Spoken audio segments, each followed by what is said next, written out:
Torin and Ravenik continue wheeling this mirror into this larger open area in this section of the library. And you see, as you move with them, standing in the center of this space, the Hylia that you know as Balthazar. He's tall, he's got sort of a gray complexion.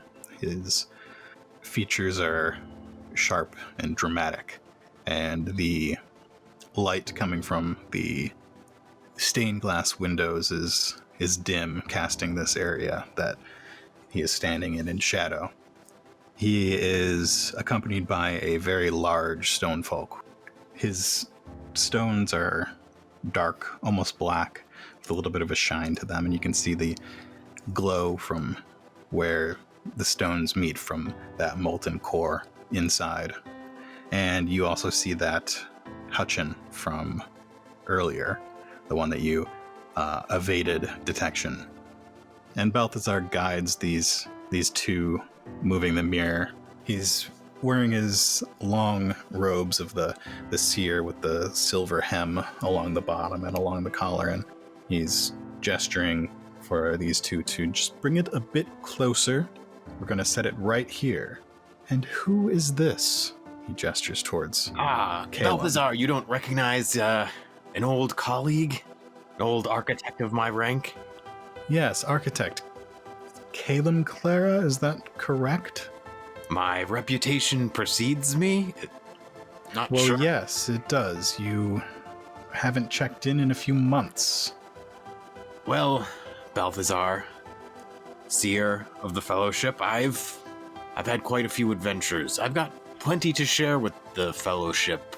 Balthazar, when my findings are published, I believe I'll be on the quick train to Watcher.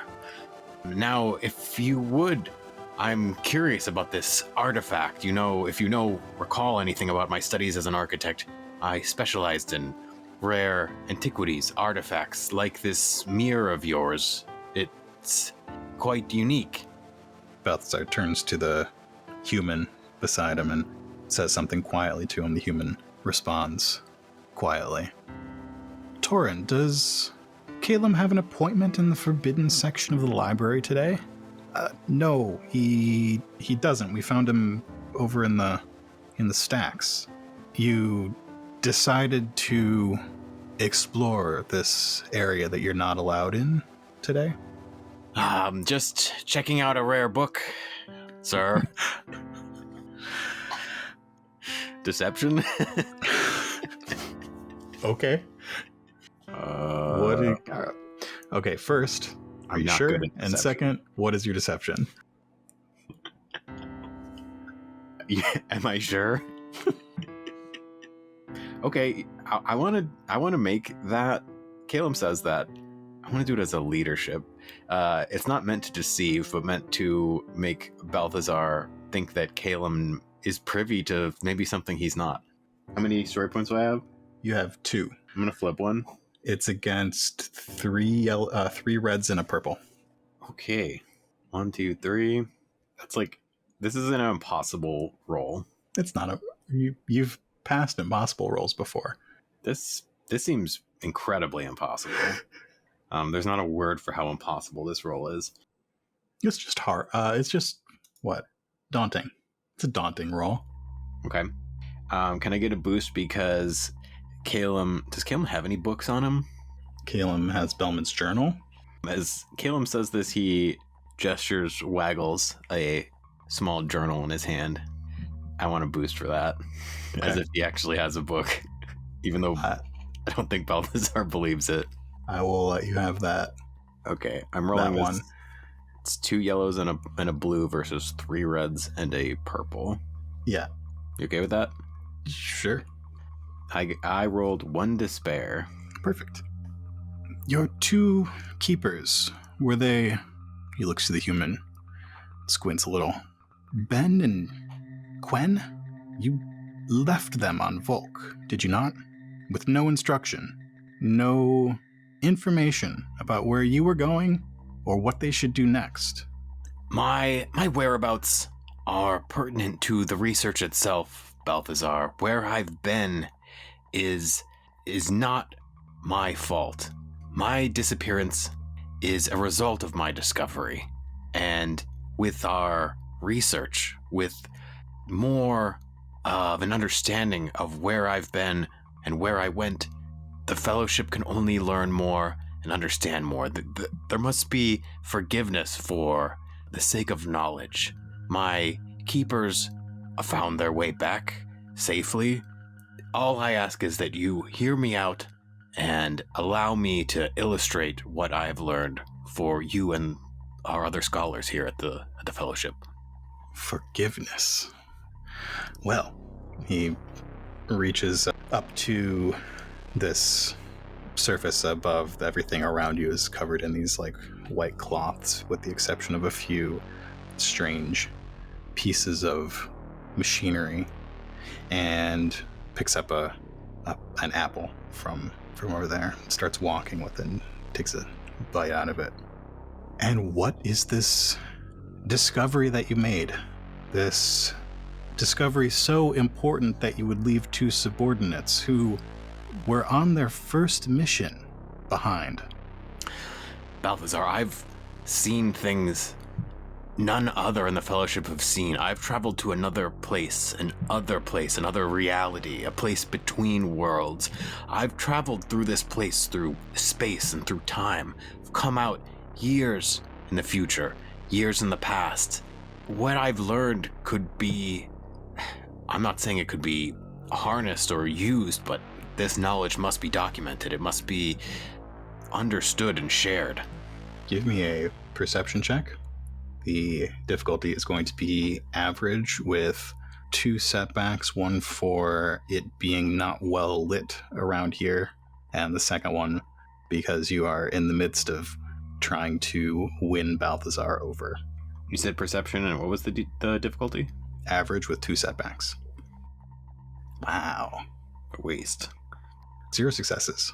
So as you're talking to Balthazar, he's walking past this old, odd-looking machinery with text on the side in a language you don't quite understand. It looks archaic, but one character on it stands out to you. And it stands out because it is on the cover of that journal that you're holding in your hand. It's a bit cleaner. It's a circle with a line through it. You're telling me that you have found a way to travel great distances, not only in space, but in time. That sounds a bit far-fetched to me. Well, Balthazar, with time, I could demonstrate my findings to you and to all of the scholars. In time, our shared collective knowledge could know more than I do now, but I would need you to trust that this research is valid and give me the opportunity to present it to you, to the other seers. How did you come about this information? Balthazar looks at you sort of side-eyed, curious, but skeptical. I came about this knowledge through weeks, months of research. Some of that mine, some of that with the help of friends. As you say friends, Balthazar looks at you closely and intently. Your eyes. What have you seen? He gets close to you and grabs you by the shoulder and moves you in front of that mirror that those 2 people moved into the room, waving them off as he does so. And looking into the mirror, you can see at the edges of your eyes, you see that electric blue that you're now familiar with, that your eyes changed the first time you went through the other place, but now you see at the edges of them almost flickering flames. Am I used to seeing that? No, that is new. That is a new thing. You're also, we said this in our previous recording, you're feeling sweaty. I don't remember that. That's funny. No, the feeling of Saffron in you, in your mind, it's hot and You kind of are feeling like you're on the edge of burning up. I think Cælum looks into this mirror and sees this flickering flame in the corner of his eyes and is surprised and maybe also a little bit concerned for himself and his safety. Balthazar's got his hands on your shoulders and is holding them tight, almost as if to keep you in place, to keep you from moving. What have you seen? Balthazar, I've seen things that no other scholar in this fellowship has. I've seen what I consider to be perhaps unseeable, perhaps nothing can be truly unknowable, but I have seen and felt other beings in this other place. He lets go of your shoulders and walks around this open space filled with things, pausing at the large machines with that O with the line through it, and turns towards you. Beings in the other place. That's right, Balthazar. Are you familiar with the myths of creation, the guardian and so forth? Yes, Balthazar, I'm quite familiar. I believe I've written some post-observations that have been published. Are you familiar with the version? I only ask this because you keep bringing up the term. Are you familiar with the version that mentions the other place? I may have a loose familiarity, which is why I've used the term. Then you know that in these stories, these powerful beings that created our world are said to dwell in the other place. Upon my visit, I did wonder if indeed I was in the other place and if those myths were true, and if what you're saying is true. I can't be certain. Not only have you found a doorway, but you have found a way to repeatedly enter this other world? Yes, Balthazar. Well, in that case, our research is lining up in an interesting way. I'm going to need you to write down everything that you remember. Every single detail. Nothing is not important. My friend Asilla here will provide you with space, ample space, and plenty of time to work on it. I hope you don't mind solitude. I will need access to certain parties, certain materials. Such as? Well, some of my research colleagues may need to be present to give accountable documentation of my studies, our experiences collectively. And where can I find these colleagues? They He are... looks to Asilla and back to you. They're safe, nearby, awaiting my word. The stonefolk approaches you. He is imposing. He's a couple feet taller than you, wide, with a long, wide rapier at his belt. And I think he puts a big, heavy hand on your shoulder. That's a heavy hand. So, Balthazar, your research, does it involve this mirror? This unusual, interesting object I see before us? Not at the moment. Why do you ask? Well, it's a unique and curious object. Of course, I know as little about your research as you know mine, so I only meant to wager a guess. It should be familiar to you. It was in the house of the man you were apparently going to meet in Volk. Is that right? Cælum says coyly. And you know nothing about it. It's an interesting object. Unique, one of a kind. I've never seen one like it before. That surprises me. There were 4 of them. Well then, interesting. Tell me more. From one colleague to another. It's as simple as that. There were 4 of these mirrors in that house. There was something strange happening there, but your keepers were unable to discover anything. Have you looked into the artisan that crafted these 4 mirrors? I have not. Should I? I mean, I would. But you do your own research your way, and I'll do it mine. Well, do you have anything else to say? No, I believe that's everything. And if you would take me to an accommodating spot, I'd begin to publish my research for you and for the rest of the Fellowship. Now, unfortunately, the information that you are telling me is highly heretical. As a scholar, I invite you to write this information, share it, publish it, but it will not leave the walls of the Iron Tower. And Balthazar looks at Asilla. I'm afraid neither will you.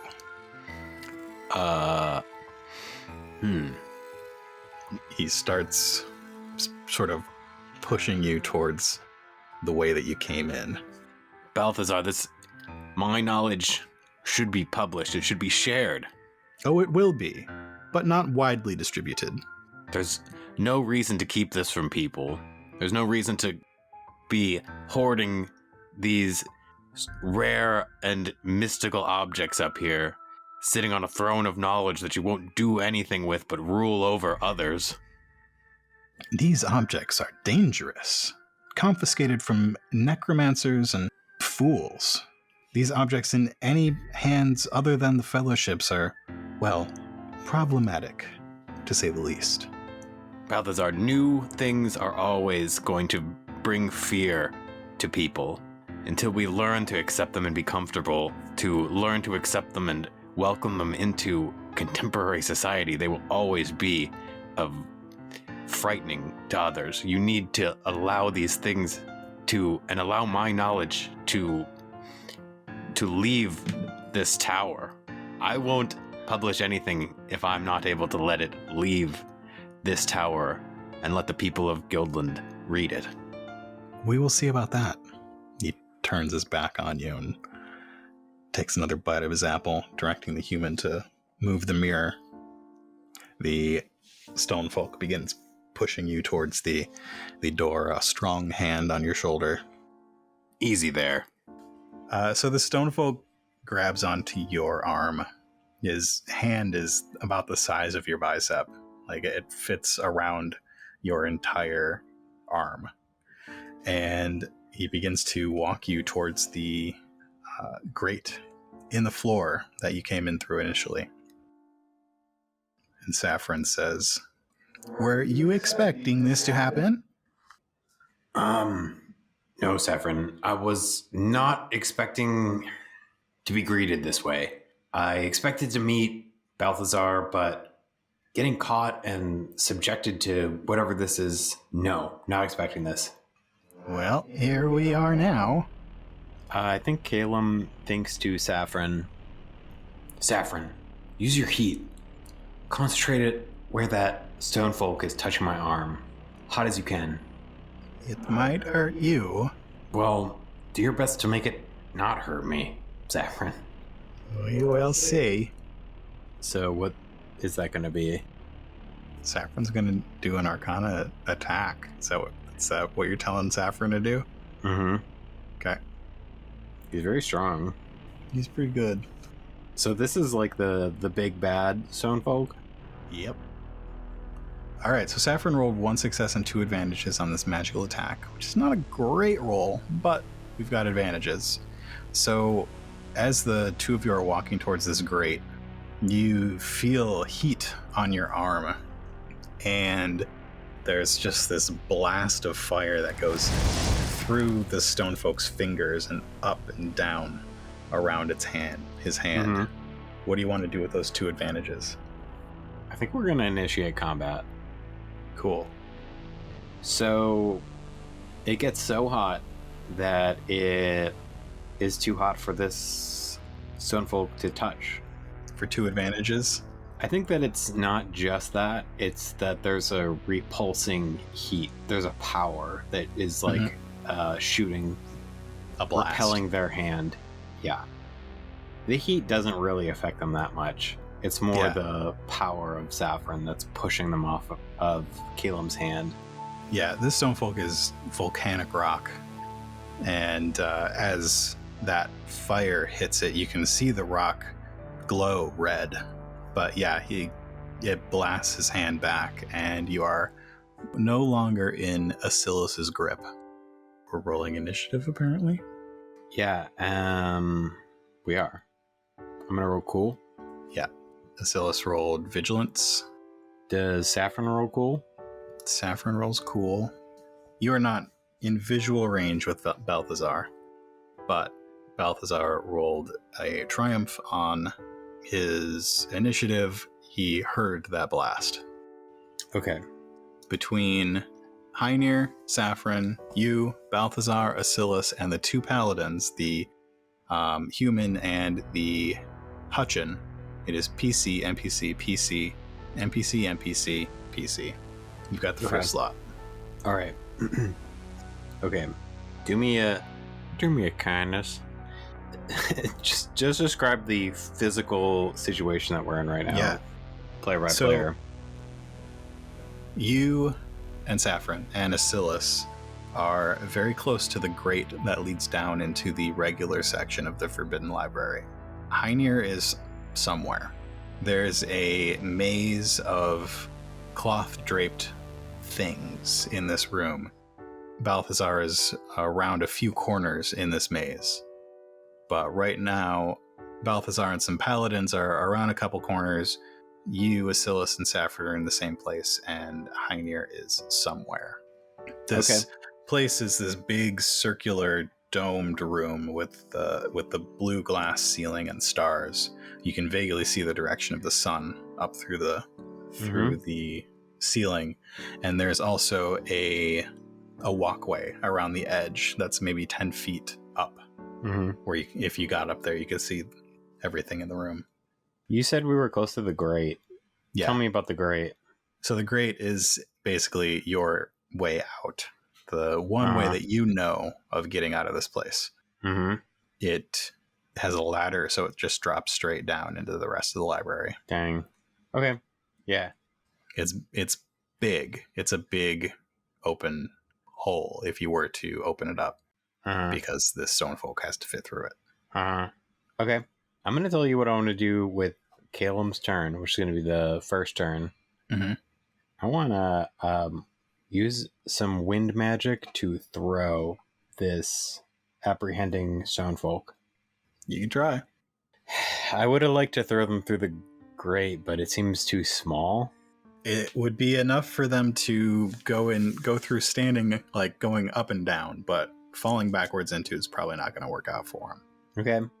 I think that this is... I'm sad, but I think Cælum maybe he's going to throw them into the... his goal is going to be to throw them into the glass. Like, he wants to throw them out of sight. Up and out? What do you think? I don't think you can get them fully out unless you are rolling a pretty hard check. Maybe I'll roll a hard check. Are there any other enemies in view? Not in view. So what you're doing is you're doing an attack spell and you're adding manipulate. And so you can only move somebody up to one range band. So you're only going to be able to move them to short range because you're engaged with them right now. Okay. And it's going to add 1 purple to your attack. Okay. This helps me understand what I want to do. This is what I want to do. I'm going to do an attack. I'm not going to try and add range to it, but I am going to try and attack this stone folk. And so if I do want to attack them and like manipulate their position, then I guess I will take a purple. So ultimately it's going to be a hard check because you're also doing close combat. Engaged is difficult with magic. So a purple for close combat, a purple for manipulate, and a purple for the regular difficulty. Can I get a boost for Saffron's manipulation? No. Why not? Because Saffron has his own He's got his own turn. But that was pre-combat. No, because we used both of Saffron's advantages to get his hand off of you. Can I add an advantage and say that this is the moment when Hoenir pops his head out from underneath the tablecloth and trips this guy? It's not Hoenir. There's not a PC turn for Hoenir to do that. Right. Fair enough. Okay, so I'm just rolling. Okay. 1 failure and 2 advantages. Cool. So you can't move them because you actually have to hit to use manipulate. You still have a maneuver and an incidental. Do you have any ideas for those advantages, and what did that failure look like? I think that Cælum releases his arm from this very large stone folk and steps back, and a ball of wind kind of spins in his hand, and he mutters a few words. Stop, there we are.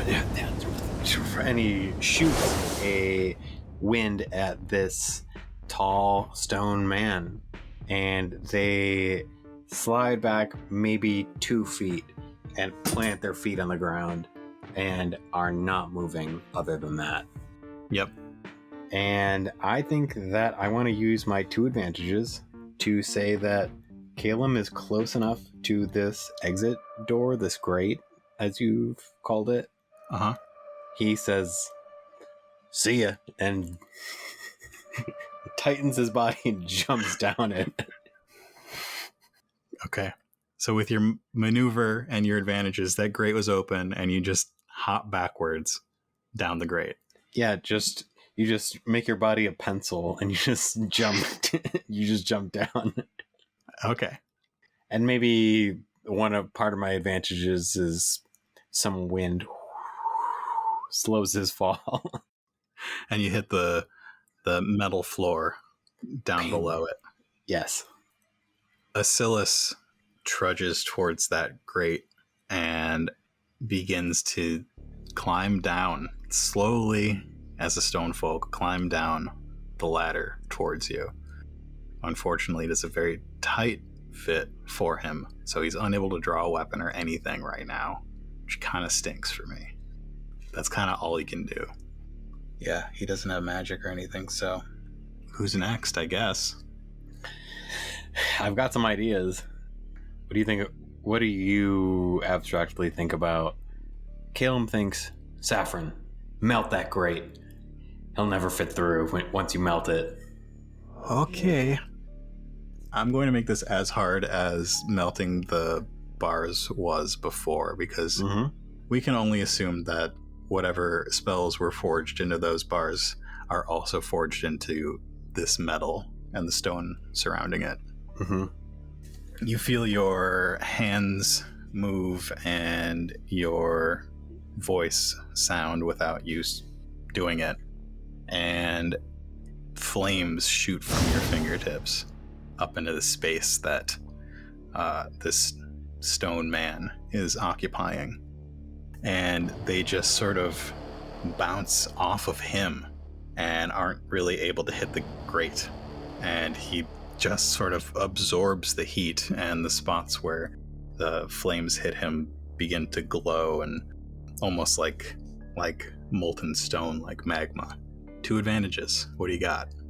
There's a loud bark that echoes throughout the library, and Cælum turns and Hoenir is behind him. And Hoenir says, "What's going on?" You have to say it now. Wow, for 2 advantages? Is that a lot? It should be more like, what the heck's going on? We're going to use 2 advantages and Hoenir's turn. No, just 2 advantages. For a free maneuver? No. Free maneuver plus magic? I mean, I have crazier thoughts for Hoenir's turn anyway. For 2 advantages, can that guy be stuck for like a turn?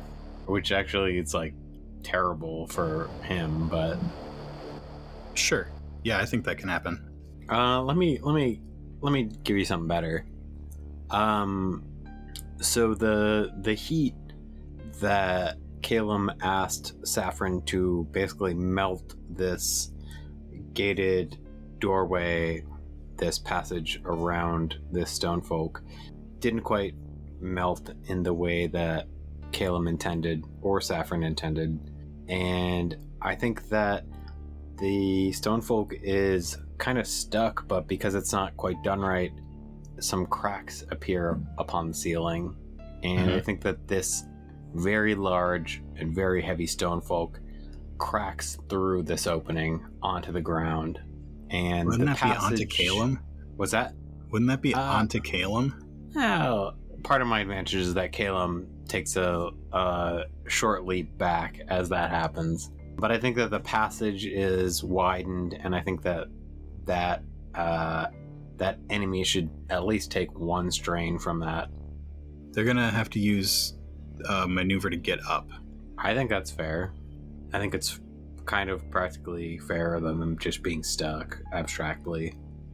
Yeah, so on their turn, they'll have to use a maneuver to get up, and they don't have their weapon drawn, so they would have to maneuver to get their weapon drawn if they wanted to do that as well. Okay. All right. You hear vague shouting from upstairs and the running of footsteps towards this wide hole now. Okay. So Don't now forget, you also have all the story points. Okay, fine. But yeah, it's Hoenir's turn. Just throwing that out there for your use. I love the idea of Hoenir's turn being a turn that we set up to dispatch these NPCs that we have not seen their faces of that are above this hole that we just fell through. You want to see if he does it? Yeah, I want Hoenir to fight the above ground NPCs. And he's definitely getting a boost for hiding under a cloth for him, probably 15 minutes. I'll allow it. I hope they're minions, so he can kill them both at once. Oh, that was actually the wrong person, wasn't it? Okay. Oops. That would have been great for Hoenir. Oh, it's the same exact roll. Okay, that's what he rolled. Hoenir rolled 1 success, 1 advantage, 1 triumph. Okay. So Hoenir owned. 9. What did he do? Hold on. Do you know how difficult it was for Roberto, Takoa, and Tilana to take out 2 paladins? Am I just super lucky, or it's because Hoenir is owning? Hoenir's lucky. Okay, so 1 success, 1 advantage, 1 triumph is enough to, unless you have a different use for the triumph, take out 1 paladin and almost incapacitate the other one, like make the other one cry and lay on the ground and pretend to be dead. We don't see any of this action. You have to describe it in sounds. Off screen, you hear 2, what Cælum, of course, knows to be paladins, saying, "What's that? Down there, they need us." Huh? Ah! Are you okay? Ah! And you hear, "Boom, damn." And you hear some of the incredibly valuable artifacts that you looked at earlier. You are familiar with the sound of them smashing into oblivion. There's a smash, and then we hear...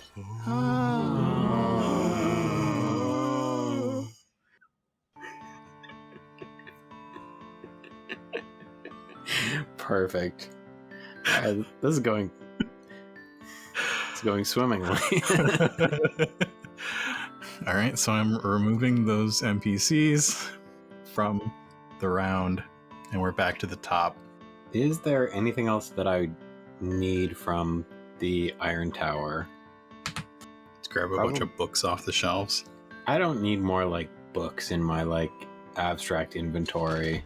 I mean, I want us to leave, but which is fine and easy. Should we release the ghost of that book? It's a little bit far down. You'd have to kind of go out of your way. It doesn't make any sense for us to do it. Unless you want to have a scene of you riding the railing of the spiral stair. Sliding down it Yeah, I don't think Hoenir can do that. No, Hoenir cannot. Okay, let's get back to reality. Hoenir's on the still on the floor above this rockman. Yeah. Does the rockman have a weapon? It's on his back. Hasn't Looks like it's got drawn it the yet? hilt of a rapier, but it's long. No, he wouldn't have been able to draw it and come down this thing at the same time. So Hoenir just destroyed some off-screen paladins. Yeah. And Cælum and Saffron tried to do what they do to this rockman. What's their name? Acillus. Acillus is on the ground, staggering to get up and continue to fight their foe. They're big and tough. Cælum looks at Acillus and says, Saffron, we can do this. We can defeat this foe. You and I together. Concentrate. Ready? And Cælum is going to sort of try and do not a wind spell, but something more like what he does to melt metal, to use wind and fire to manipulate matter. Superheating the air. Mm-hmm. And he clasps his hands together and blows this towards Acillus as they are staggering to stand. And the wind passes around them, and we are going to do a check. You gonna do your signature spell? Does it do more damage if I do my signature spell? It does. Then that's what I'm going to do. It's gonna be against a red because he's an adversary. This time, I'm going to do this because it makes no difference. I'm going to do it as alchemy. What do you think about that? Sure. And I think maybe him using alchemy instead of arcana, it's more his idea of changing the matter around him and not so much just shooting a flame at him. Mm-hmm. And what's my difficulty? A red. 1 red. That's your signature spell, is 1 purple. And what other yeah. boosts do I get for using my signature spell? None. Sure about that? Yes. I guess you could aim if you're not going anywhere. Don't I get You are actually these- going to have to go somewhere because your signature spell is with the default difficulty. So blast is the only thing that's added. So you need to get further away from them. Okay. Otherwise, Well, you're engaged. Okay, I thought that I got some boosts for doing my signature spell. No. You get boosts for Inventor. You also have Explosive Casting, which affects your signature spell. Okay. How does that affect my signature spell? You treat your blast quality as having ranks twice your knowledge instead of just your knowledge. And when you attack with blast, you can spend a story point to use the talent to trigger blast instead of spending the advantages. Got it. All right. Anyway, what am I rolling? 2 yellow and a red plus. You're rolling a red, and I think that's it. 1 success. Plus Your intellect. And then you didn't get enough advantages to trigger blast unless you want to flip a story point to use explosive casting. I'll flip a story point because I was considering flipping one for the roll anyway. All right, so that does 7 damage. Does it ignore soak? No.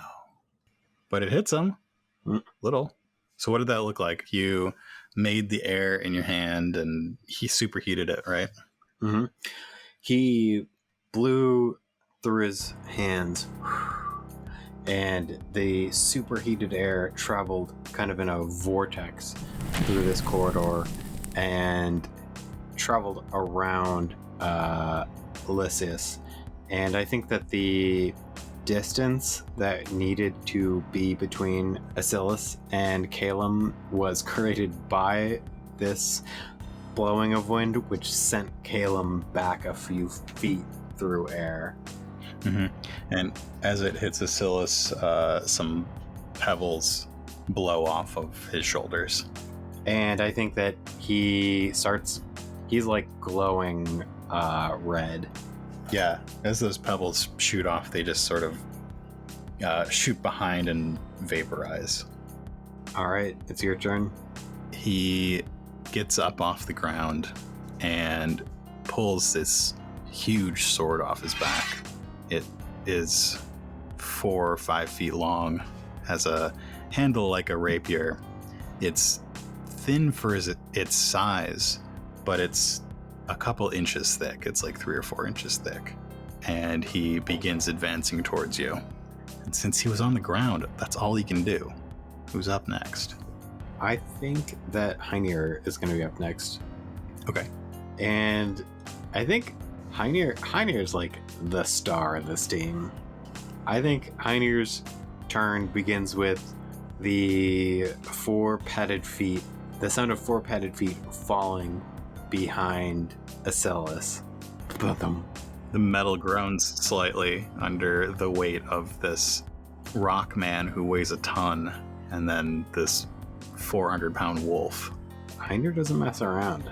He's a bad boy, and he's gonna attack a giant rock man. How is he gonna do it? I'm not sure. He is not only a strong giant wolf man, but a giant wolf man that can manipulate space, which I kind of like. So you're telling me you want to do Arcana instead of Brawl? Maybe. Can I try and bark him out of existence for the time being? Like, narratively, what do you think about that? We can attempt it. I'm going to make it hard. Okay. So, basically, this encounter is a hallway, right? Yeah, sort of. With stacks of shelves on either side. Everything canceled out. You went for it and it just didn't work? Yep. Okay. So, Hoenir jumps down behind this stone man, and you hear the grind of its head slowly turning towards him. And Hoenir takes a small leap back and barks. And as he barks, the stone folk swings his sword towards him, and Hoenir's bark goes astray. And to the right of Acellus, you see the flash as the sound of thunder strikes in this small space. It's almost deafening. And you spot the opening that Hoenir made. Okay. Bad luck. Bad luck. So you hear Balthazar muttering something about to take care of this myself from up above. And the room that you're in seems to become a little bit darker in the corners, and that darkness sort of gathers up and forms into almost like a pillar underneath that grate. The pillar goes up and then descends with Balthazar on top of it. And he opens his arms wide with his hands open and gestures with his fingers, his palms facing each other, making sort of a crushing gesture. And you see these black spikes of darkness move in from all sides at you and Hoenir and even at Acellus.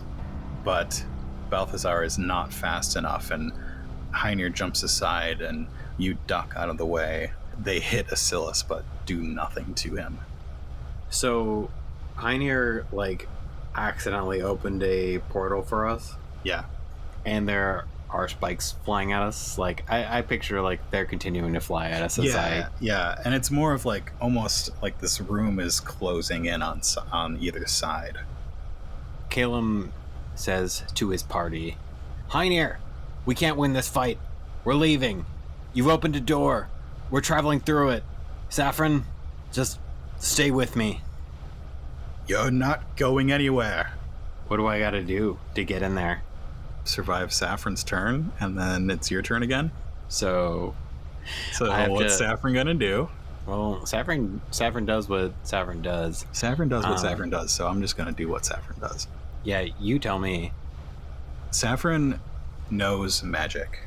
Saffron knows the magic that Balthazar just did. No. You can use this. I think that... I got it. This is great. Saffron just rolled 0 successes, 1 threat, and 2 triumphs. Balthazar's spikes of darkness are still closing in on the sides of this space. And this darkness begins to change. It doesn't change color, but it changes its texture, its consistency, and it begins to lick upwards like flames. And the flames are all over the place, and there's now running along the ground, separating Hoenir from Balthazar and Hoenir from Acillus, and you from Acillus. Saffron has made 2 passageways through this flame that lead to the opening that Hoenir made, that you and Hoenir can get to easily.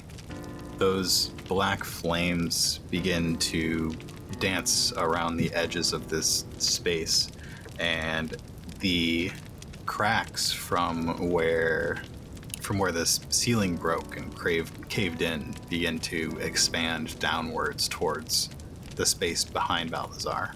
The air heats quickly with Saffron's flames, and you hear a crack and see it doesn't make sense to your brain. It's a black glow behind Balthazar, and Balthazar loses his footing and falls backwards and disappears into the other place. What do we do now? It's your turn, or Hoenir's. Balthazar's gone. Into the other place. What do we do? We leave. Who knows where he's gone? Hopefully that water place. He will be back. Yeah, he'll be back. So will we. Hoenir, Saffron, we're leaving. And Cælum turns to the door that Hoenir unintentionally opened, the crack, and starts with one arm, ducks his head in, and travels into that crack. The stone folk struggles against the fire. It's hotter than the fire was before. The combined magic of Saffron and Balthazar has made something truly dangerous, and Hoenir follows you. The 2 of you, end up somewhere dark. You can see that there is some sort of sky above, and it seems almost familiar. It's like it's those tall walls again with the plants, the leaves growing up them, but it's dark this time. You can see the crack behind you still, and you look down in your hand and you see that thread, scissors. Cælum looks back at the crackling electric energy crack behind him, looks at Hoenir, says, "If we can stop them from following us, no one's following us this time. We're breaking connections with the Iron Tower and the Fellowship. Balthazar cannot be trusted. We need to hide our tracks." And Cælum tries to use the thread. I can do a check. You do it. What does it look like when you do it? Cælum takes this needle. Did we describe the needle? No. Do you think it should be like the same gold. wood as... Okay. So Cælum takes this needle, which is pure gold, and I think that the thread almost... what's the spool look like? It's a wooden spool. I Maybe think the it's... thread's visible here. Regardless, I think that the thread should be like ever moving, kind of. Mm-hmm. It just kind of is like flowing on the wind. Almost shimmering, even though you can barely see it. And Cælum starts from the bottom and tries to, and does, stitch up this crack. And I think that to be like more visceral about the process, I think that the crack is hot and sparks will come off occasionally. And Mm-hmm. I think It's almost like the crack does not want to be fixed. yeah, I think he might burn his hand a few times trying to do it. And after maybe 30 minutes, he, from the bottom up, stitches this crack that he and Hoenir have created. Hoenir spends the time licking a cut he got in the fight above with the 2 paladins, and you get it finished. And you are in this dark maze that is familiar yet strange at the same time. Reminds me of where you well, helped me figure this all out, Hoenir. Yeah. Saffron, you still here? Yes. How about a little light, my friend? I am tired. Are we all? Perhaps this is a fine enough spot to at least sit for a spell. Hoenir, Saffron. The three or two of you get comfortable as you can on this strange ground in this strange place. It's very quiet. As you get closer to the ground, you hear those strange and familiar whispers again. And then you hear something else. A voice. Somewhere close by. Hello?